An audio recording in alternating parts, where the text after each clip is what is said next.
Hi hello. ഇന്നൊരു വെണ്ടയ്ക്ക ഉപ്പേരി എളുപ്പത്തിൽ തയ്യാറാക്കിയാലോ? വെണ്ടയ്ക്കൊക്കെ കഴുകി വൃത്തിയാക്കി അരിഞ്ഞെടുത്തിരിക്കുകയാണ്. 2 പച്ചമുളകും കൂടി അരിഞ്ഞ് എടുത്തിട്ടുണ്ട്.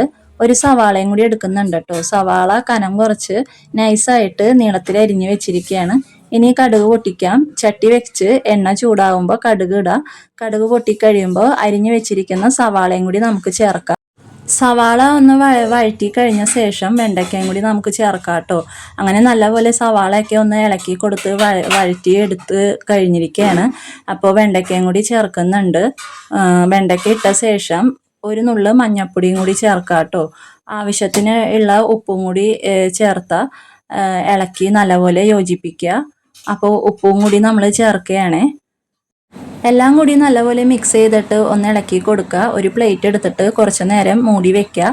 ഇടയ്ക്കിടയ്ക്ക് ഇളക്കി കൊടുക്കുക കേട്ടോ. അടി പിടിക്കാണ്ട് ശ്രദ്ധിക്കുക. ആവിയിലാണ് കേട്ടോ വേവിച്ചെടുക്കുന്നത്. വെണ്ടയ്ക്കുപ്പേരി തയ്യാറായി കഴിഞ്ഞു. ഇതിൻ്റെ കൂടെ അല്പം തൈരോ മോരോ ഒക്കെ ഉണ്ടെങ്കിൽ കുശാലായിട്ട് ഊണ് കഴിക്കാം. അപ്പോൾ അടുത്ത വീഡിയോയിൽ കാണാം. ഓക്കേ.